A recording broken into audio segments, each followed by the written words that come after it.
Who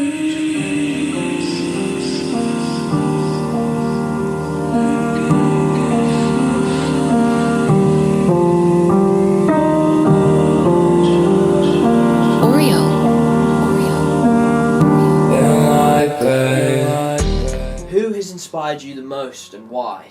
I'd say my favourite artist is probably, who's inspired me the most, probably Lil Peep.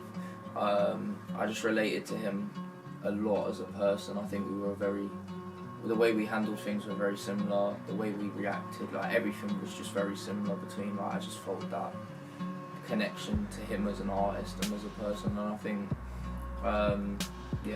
he inspired me the most, and I just kind of wanted to be like him, so yeah. What's your favourite Lil Peep song? My favourite Lil Peep song, it's a song called Hair Dye. It's an amazing song, the beat's beautiful, I think the vocals are really cool, so yeah. And how has Lil Peep influenced your work? Massively. From the beats to the overall vibe, he was like my whole introduction to, I'd say, the alternative side of things, and that sort of side, and I think it completely changed the way I made music, so yeah. And how do you put your originality into Peep's influence? I'd say I try and switch it up, I talk about stuff that's more personal to me, and it's not just copying his lyrics and what happened to him sort of thing. I use the same beats, but I think it's more my voice, I try and use beats that fit my voice more than just standard Lil Peep beats. And why have you decided to go into emo rap and cloud rap, since that's what you're most notable for? I'd say that just fits my voice the best. I don't really, the way my voice is, it's a bit more higher pitched, so it doesn't really suit those really bassy, high pitch, energy tracks. I think I've always kind of suited the more lo-fi, the more chiller side of things, and that's what I prefer anyway. And what do you hope people gain from your work? Do you want them to relate to it? Do you want them to just bop their head? Do you want them to appreciate the lyrics, or is it a bit of everything? I'd say it's a little bit of everything. I'd say, obviously, the lyrics are going to be relatable to the people who, Lil Peep's lyrics were relatable to mine. People going through similar stuff as me will find that relatable, and they will relate to that, and it will help them. And then obviously, I want it to sound good enough for people to bop their heads to. I don't want to isolate it. And then I'd say, I think it's just a bit of everything, And what song of yours do you think reflects your music, or yourself the best, or maybe your music the best? What reflects you the best from your catalogue? Well, I mean, She Said is my most popular, but I'd say if we're going pure on vulnerability, I'd say Dead Eyes. If not, probably She Said, or Summer Love. Summer Love was one of my first tracks that I really, really enjoyed making, and that's when I really started to understand how to make music, and I think that was a huge thing for me. So between those three. Is that the most important thing that you do when you make music, is being vulnerable? Is your vulnerability of strength to your music? I'd say so. I'd say I don't really make music to be vulnerable. I use it as a way to get shit out, but that obviously leads it to being vulnerable. All my music is me venting my head, How has your mental health affected you in your day-to-day life? That's a bit of a hard one. I'd say it just affects everything from sleep to stuff like that. I'd say the biggest way it affects me is just being out of my house and trusting people and stuff. I don't really trust people.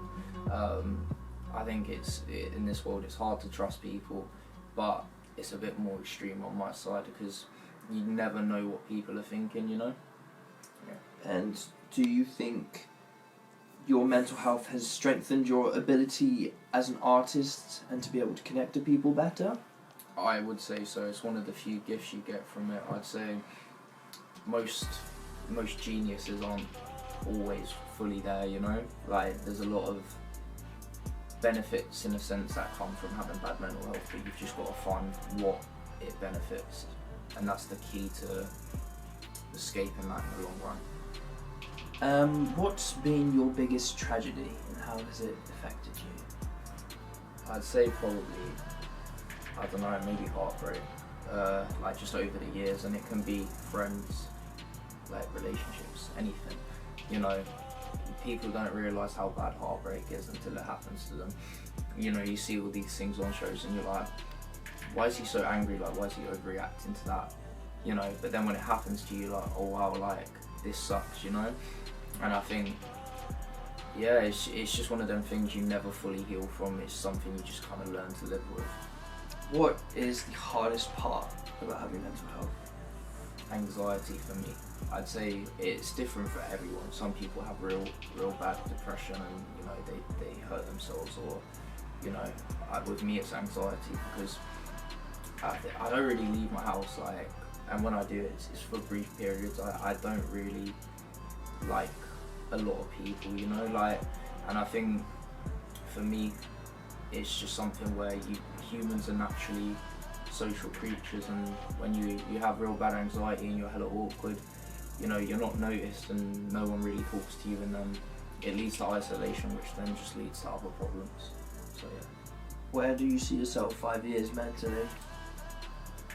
Hopefully in a better place, but probably not. I'd say, you know, it really just depends. I don't know who's going to enter my life, what will happen, but I'd say, you know, in 5 years I'm going to be completely just numb to it all, you know.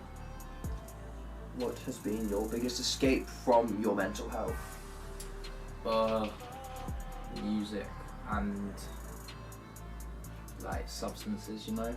I'd say, you know, unhealthy coping strategies are better than, you know, taking your own life or whatever. So, and you know, it's not good long term, but sometimes it's the only way to survive. And I think with that comes music as well, because music is a way of me getting my feelings out. And I think without music, you know, the substances wouldn't do too much. And I think without the music, you know, they both have a part to play. So.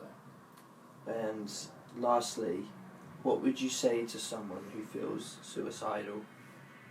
Don't do it, because, you know, people will sit there and say, oh, permanent solution to a temporary problem, and then people will just go, well, who doesn't want a permanent solution? It's more down to, you know, if you've put all this effort into being this strong, you've survived countless at nights crying alone and, you know, wanting to give up, but not, like, you've shown already that you're resilient, you know. And if you just die, like, all of that struggle has been for nothing. So I think if you've survived this long, just focus on one day at a time, and I think just keep fighting, you know, you'll get there in the end, you know. Yeah, it's Loga, thank you for checking out this interview. I'll catch you guys soon.